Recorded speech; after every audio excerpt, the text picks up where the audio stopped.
So we'll see how he makes things work out. Okay, the LeBlanc actually going to be rounded out by Frescowy. I talked about how I expected this Karma to go mid lane, completely forgot that it is also another this out, and you can see LEC, he's made it back. He's walking towards bot, but he will be too late here. All he can do is get that camp you were mentioning before. That means Peach gets the dragon, which, let's be real, I think we've kind of worked out. Grub's a 9. Gage Sports worst sick is Renata, I think was my favorite in the end. Sure. But it's how it's kind of this team has come together, this rookie team. It's just a question of how far will he step. He's walked up too far, hasn't he? LEC jumps on in, and a cleanse won't be in question. Patrick knows he's dead. First blood to LEC. His ulti back up as well. Keep in mind, as Frescowy now spotted out in this angle, Ignar sets up for a dredge line, connects as well. Jackie's Odo chain has corruption TP. was used. You mentioned that Odo should be coming in, but as Alvaro picks up the trigger, when is going to be the answer? But Peach and Jackie's now there, the target, and the jungler's just erupted and destroyed. Frescowy nukes him to oblivion as Odo Arme now comes through. LEC was saved, but as Odo flies on through, his damage immense, but they can't finish the job. Frescowy comes on a back end as well, and GiantX are getting collapsed on. Oh, dearie me. Jackie's trying to bring back the play, but now the Merwin has shown up. It's Jackie's in the middle of it all as well. One by one, they go to their deaths, and the Mad Lions caught. Yep. Which means that he's now the side lane threat against Odo Amne. Peach with the ult. Pick onto Merwin. This Karma has flash available, going to use it, gets out of range, but depth charge follows through. Chain of Corruption misses here. Dredge line pulls back in. Again, a lot used, and he's taking a while to die. In the meanwhile, Frescowy makes it. 6 plates secured for MDK. They find themselves with a 4k gold lead. The Inferno Dragon still up, by the way, now going to be secured by LEC. I think what we've learned about GiantX composition in this game, that once those ultis down, kind of useless. Like, we know there's DPS from the Varus, we know there's DPS from the Yone, but those tools are very important. The vision that you can really take over the game. Speaking of pockets of vision. Dredge line, depth charge, knock him up. This time everything connects. Shutdown, unfortunately, goes to Peach, but it's another pick as LEC doesn't use the Stormbringer to get out of this one. He's caught out later, does he though? But Dredge line back in. Alvaro, you hero, trying to get to the blast cone, not in time. LEC is still sent outwards because of it though, as he runs on all fours, trying to get away, while GiantX has not just found a pick here, they've found a pick mid. And Mad Koi loses. Peach and Ignar to be sitting in the brush. Another engage in mids. This time, Senna and Tahm Kench, though, they can live the sustained battle. Ult comes through. Alvaro and Super happy to take this as overheated Rumble runs for his life. Now to the next target. Ignar re-engages, but Alvaro has got a meaty shield on him. Patrick can help seal that, but Alvaro holds that turret, so it's not like that flash is going to be in vain. It does lead them up to that 30k mark on the top of your screen. On the queue as well to get him away to safety.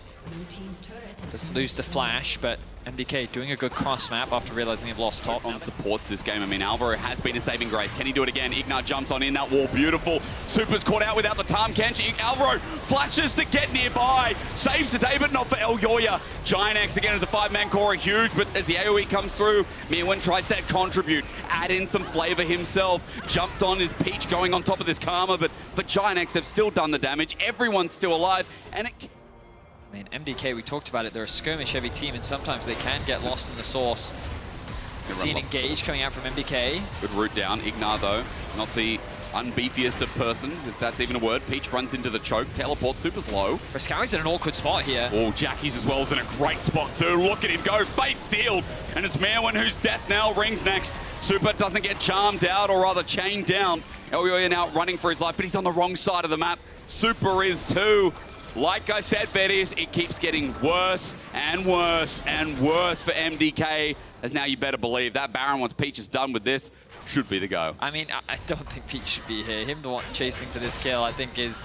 Can he get the smite? Nope, that's going to be an execute. Should be able to get some of the XP off the back of that, but that's going to be a Baron for GiantX. And let's not forget that this started with MDK trying to collapse onto Ignar. Yep. He buys a lot of time thanks to the Celestial opposition, mitigating a lot of that initial damage. But he basically forces GiantX into this very narrow choke point, with which GiantX have definitely come online in what is a much-needed game for them. Oh, yeah. You only play 9 of them through the split, right? Single round. I don't know what you mean when you talk about the sauce. I always thought sauce was like a bad thing, but you got to change your mind. Sauce is like, it adds flavor, you know what I mean? Like, right, it's that... like tomato sauce. But GiantX, as they push through this turret, note that Mad are looking to fight this. That's because LEC with the ulti up and available. Super. Maybe you shouldn't fight anymore. Over the wall, Peach is ready to go in as well. Equalize is beautiful, and Frescowy went golden right in the middle of the hot fire. He'll get burnt, as now with the ulti following through. It's GiantX cleaning house, and Jackie's the rookie that could onto the rival, and Frescowy He'll get burnt by another Odo. Nice shot. And all of a sudden we turn the game around. It has been great for the past 7-8 minutes for GiantX. And it keeps getting better. A crazy turnaround from GiantX. What felt like a game that was done and dusted. They find pick after pick. They repeatedly punish MDK. Now 11-6. Saying for Team Heretics and Fnatic coming up next. I know you're not going anywhere. You've probably got a life at home, but I'm not saying that. I'm saying that you should stay and watch the position to flank, a position to entry.